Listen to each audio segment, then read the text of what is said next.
Muito boa tarde a todos.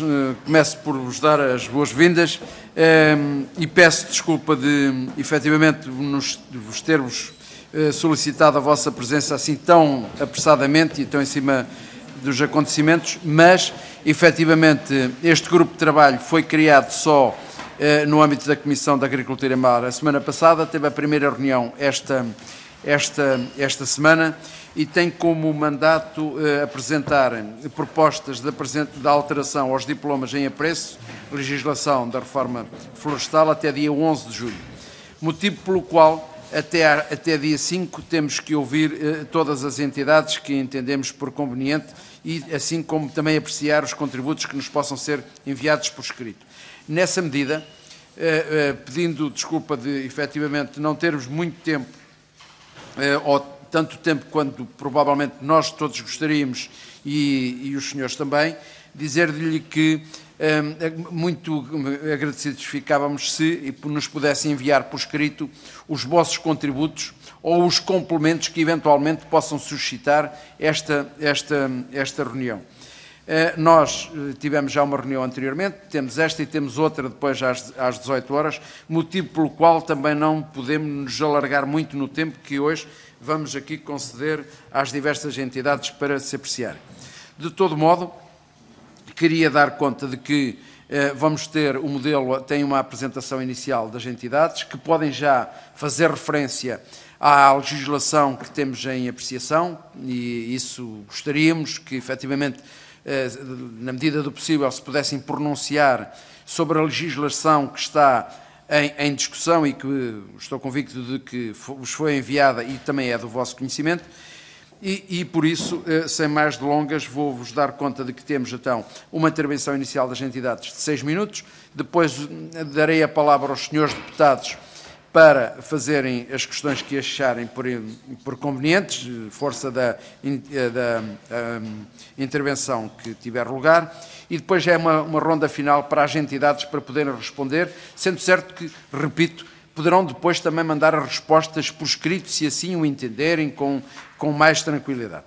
Nessa medida, passo a apresentar este grupo de trabalho, aos deputados que aqui estão e que o constituem. Eu próprio, Maurício Marques, sou do PSD e estou aqui nas qualidades de coordenador deste grupo. Depois tenho aqui o deputado Álvaro Batista em representação do PSD, a deputada Patrícia Fonseca, representado do CDS-PP, o deputado Carlos Matias, em representação do Bloco de Esquerda. Depois temos o deputado João Ramos, em representação do Partido Comunista Português. Depois temos um assessor do Partido Socialista, depois temos o deputado Francisco Rocha, em representação do Partido Socialista, e temos o deputado André Silva, em representação do PAN. Temos também a assessora do PAN e não sei se temos mais algum assessor.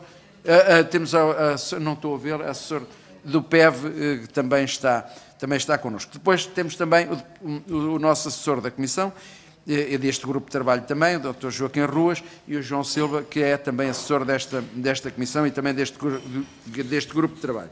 E sem mais delongas, eu vou dar a palavra às entidades pela ordem que aqui está elencada. Agradecia que os intervenientes se identificassem para efeitos de gravação. Dava agora a palavra ao Fórum Florestal. Faz favor. Muito obrigado por esta oportunidade. António Louro, Presidente do Fórum Florestal. Como ponto prévio, não posso deixar de protestar veementemente pela forma como esta discussão está a decorrer. Estou aqui a discutir medidas e propostas que nem sequer conheço. Pior preparado acho que não posso estar. E não conheço porque algumas recebi ontem à noite, outras recebi hoje de manhã, e eu tinha que fazer 200 km para estar aqui, e mais o trânsito de Lisboa, e pela minha muito boa vontade não consegui sequer ler. E, portanto, acho que o país, ainda que esta pressa seja originada em bons motivos e em boa vontade e na tentativa de responder de uma forma célere àquela tristeza que todos hoje temos no coração depois de ver o que aconteceu em Pedrógão, a pressa é inimiga da perfeição.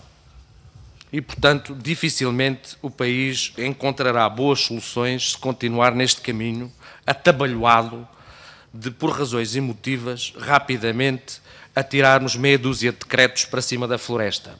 Temo que isso só sirva para aumentar a sua capacidade de gerar novos grandes incêndios.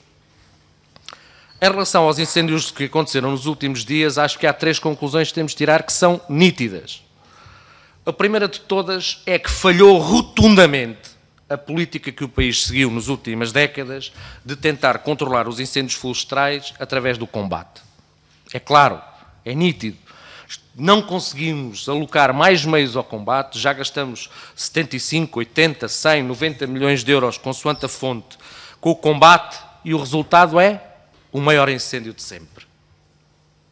Portanto, isto é uma cabazada daquelas de 40-0.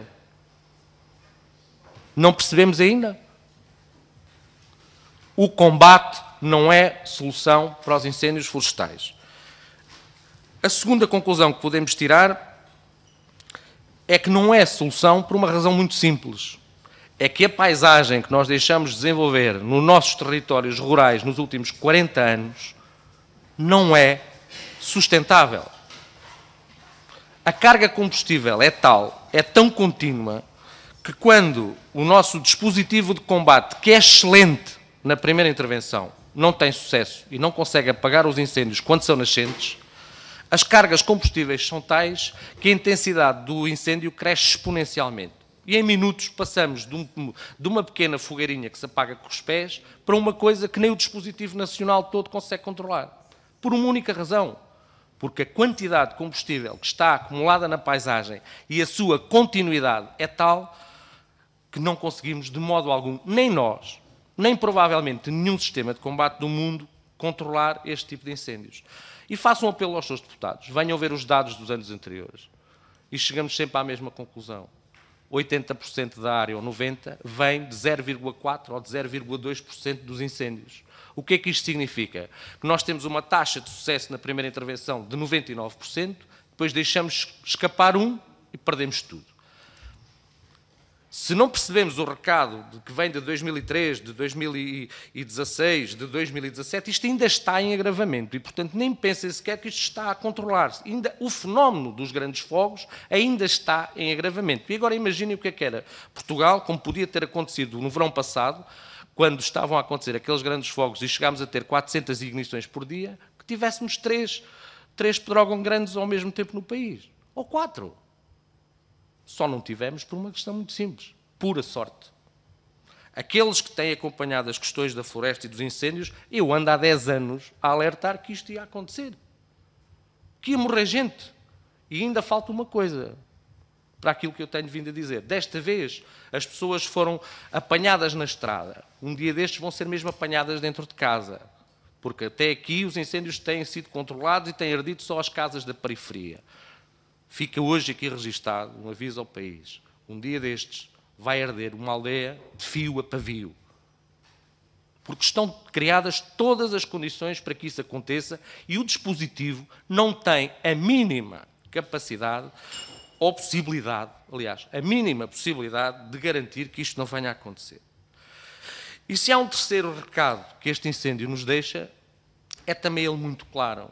A política nacional para o mundo rural e os apoios que nós temos inventado à custa de Bruxelas para tentar debelar esta situação falharam redondamente. Completamente. Não há um indício sequer de uma coisa positiva que nós víssemos em resultado dos esforços e das políticas nacionais para o mundo rural que esteja a contribuir para que a situação melhore. Eu volto a frisar.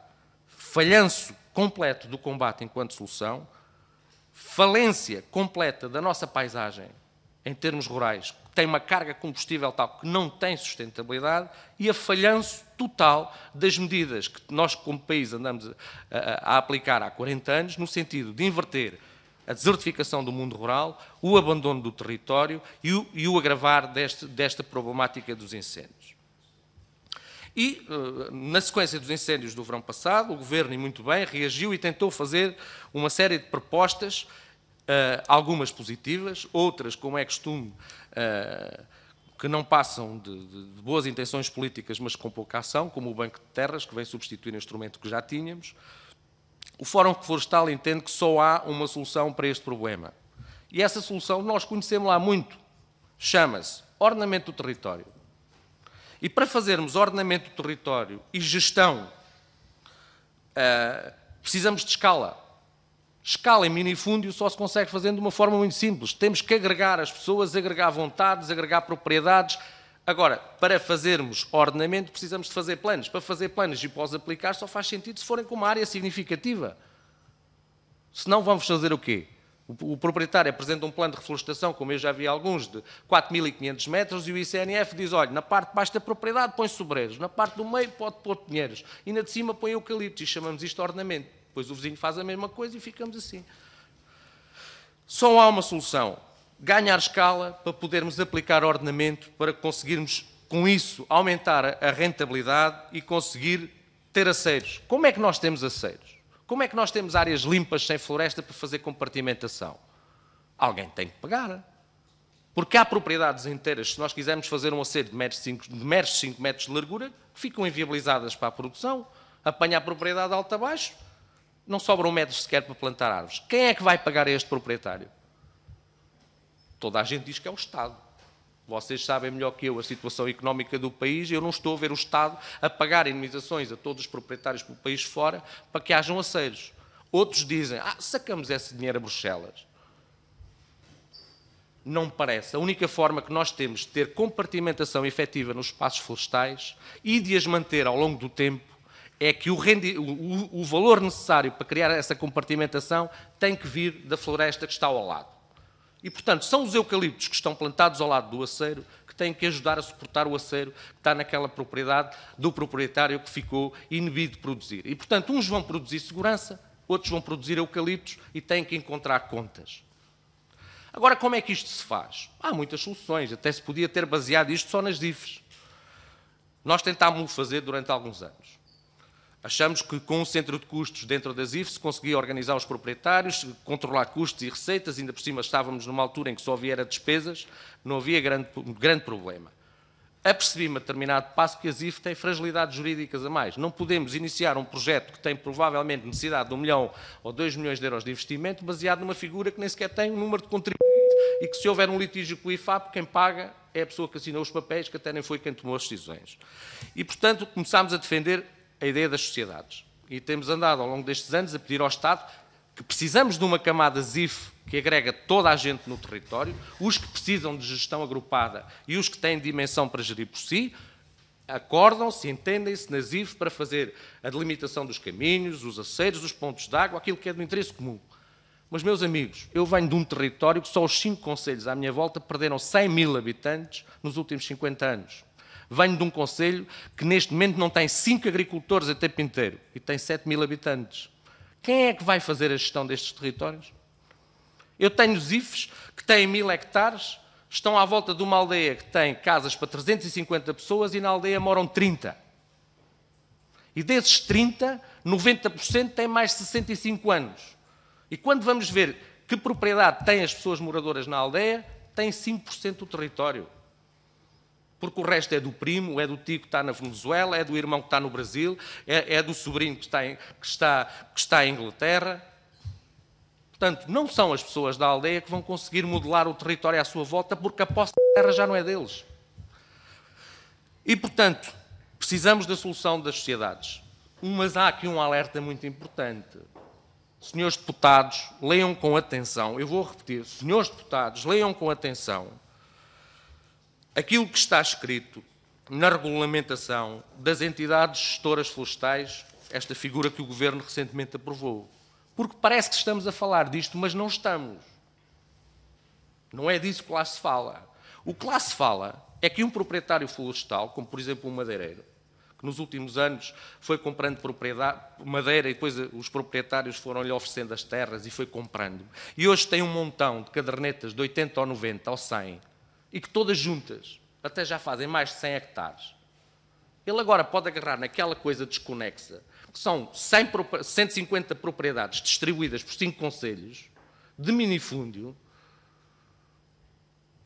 e vai fazer uma entidade gestora florestal e vai ter benefícios fiscais à nossa conta enquanto contribuintes. Que serviço é que ele está a prestar ao país para merecer um prémio destes? Gerir bem as suas propriedades no seu interesse pessoal. Não me parece que isso justifique, efetivamente, que ele tenha benefícios fiscais. Se os 100 hectares fossem à volta da aldeia, reunindo as propriedades de 150 pessoas e estivessem bem geridos, mereciam benefícios fiscais e muitos. Agora, um indivíduo sozinho a gerir o que é seu, ter benefícios fiscais, é muito estranho e gostaria de perceber a situação. Por último, um alerta. Preocupa-me muito a forma enviosada como está a ser discutido o eucalipto. Sem rentabilidade, não haverá sustentabilidade no mundo rural. Eu volto a repetir. Sem rentabilidade, não haverá sustentabilidade no mundo rural. Neste momento, a fileira do pinheiro está em colapso. Ninguém quer plantar um pinheiro. Por uma razão muito simples. A madeira vale pouco porque só serve para queimar e fazer paletes, que são produtos de fraca valorização no mercado. Demora 25, 30, 35 anos a fazer um pinheiro para, no fim, ser metido dentro de uma caldeira e fazer energia elétrica. Não me parece que seja um caminho sustentável. Nós necessitamos da valorização e da capacidade de criar riqueza do eucalipto para puxar pelo resto das coisas que são anti-económicas em termos de valor. Isso, se a legislação for para a frente como está, será impossível. No mínimo, criem uma figura que permita a estas sociedades de aldeia, em que as pessoas se estão a juntar para manterem a sua propriedade, mas gerirem em conjunto, possam plantar 100 ou 200 hectares de eucalipto, num projeto de 1000 ou 2000 hectares, mas esse eucalipto não é de um proprietário, é de uma aldeia, é de toda a gente. A rentabilidade dele vai ser necessária para depois conseguirmos manter o rebanho de cabras, mantermos a zona dos carvalhos, termos o desbaste dos pinheiros. Muito obrigado. Muito obrigado. Peço imensa desculpa, de facto, de estar a interrompê-lo, mas compreenda que não podemos, por uma questão de igualdade para com todos, assim tive que fazer. Vou dar agora ao Fórum Florestal. Faça favor, Sr. Engenheiro. Muito obrigado.